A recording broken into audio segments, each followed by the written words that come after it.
I want them to open, and I want them to open as soon as possible. And I want the state to open.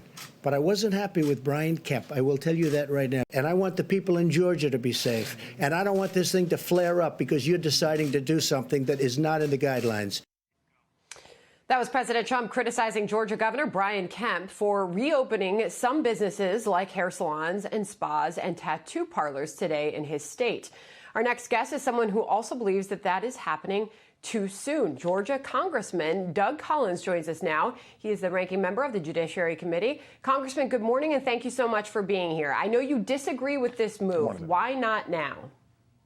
Well, it's not that we disagree. I think, Sandra, this is the perspective. And I think the president said it very well. We all want to see the state, not just Georgia, but the country open back up. There's ways to do that. The concern that was had here, and I think the concern that was expressed is how we're going about this, and it's following the guidelines and certain businesses and the randomness of those businesses being opened up, while at the same time we still have an executive order here that is a stay-at-home order for Georgia, which means that everybody's supposed to be staying home, but yet we're opening up these businesses. The other concern I had was just simply from that I was hearing from my local health communities, my local communities, is they were basically, it was a blanket order from the state and not taking in some local input and especially health input. I still have an area up in my part of Georgia where my district is and where I live that is still seeing increases in patients. I think we can open back up the state. There's ways to do it. It just needs to be a measured approach. And I think this was what was lacking in this is the understanding, as you heard even in some of the reports earlier, on where do we go about this. It's not about letting business open back up. It's about the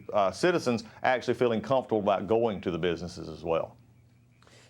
So, Congressman, the governor said in this statement on reopening and responding to some of the criticisms for him making this decision, he says, now with favorable data and approval from state officials, we're taking another measured step forward by opening shuttered businesses for limited operations. I know these hardworking Georgians will prioritize the safety of their employees and customers.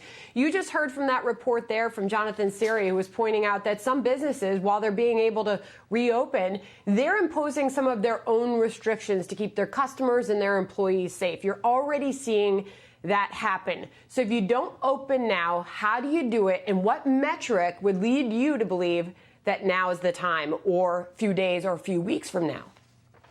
Well, it's going to have to depend on a level of comfort with business having the equipment. One of the things that was mentioned earlier by one of the gentlemen on your report is having the proper PPE, the proper equipment that they need, and making sure that they can get that, so that they can put in place things like testing for their either testing for their own employees, or also making sure that they can take temperatures, they can screen people as they come in, whether it be for whatever service they're providing.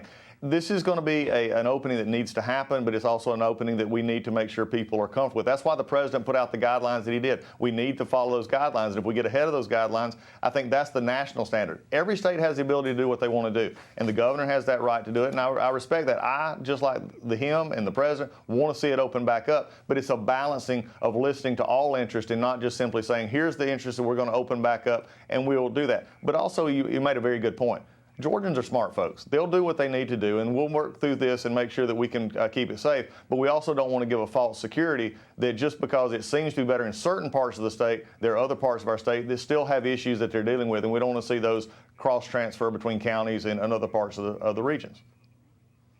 Congressman, recognizing that you're running for Senate against Kelly Loeffler, the senator there in your state, she has voiced support for the governor's decision here, and her spokesperson put out a statement saying Senator Loeffler, like Governor Kemp, is working to make sure we reopen our economy and get back to work in a safe and healthy way. I'd be curious your response to that, and knowing that we have seen some protests emerge throughout the country in areas where some of the residents do not believe that they're opening fast enough, Congressman. How far would you advise the White House and President Trump to go to advise Governor Kemp to reverse course on his decision?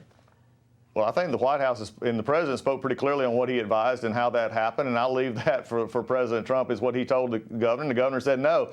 In response to Senator Loeffler, she also had a fuller statement that put out there where she said that she was fully on board with the president and she was fully on board with the governor.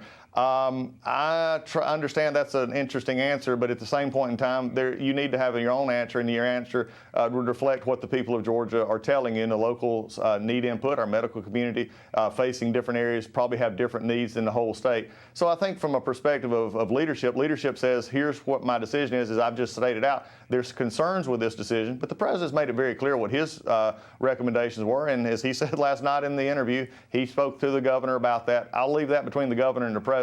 But as far as Senator Loeffler's statement, if that's what she feels, then she states it. The problem is she also stated she both believed in both of them, not just one. Congressman, we've got to leave it there. A few seconds left. Vice President Mike Pence putting out an optimistic message that he thinks a lot of this could be behind us by early summer, past Memorial Day. Do you see that happening? If we do what we're supposed to do and follow the guidelines that the president and his task force has put out, I think we can get there, and we'll be starting a look to see how this country can begin to come past this. We will get through this. That's an optimistic part of view that does not simply say, I want it to happen. It's because we see the numbers going in that direction. I think Vice President reflects what we see in the longer trend in most of our areas, that by that time we should see this, because social distancing and the stuff have worked. Yeah. And we need a hopeful message. We're all in this together. Congressman Doug Collins, really appreciate you coming on this morning. Thanks so much, and the best to your state. Sandra, thank you. It's always good to be with you. Take care.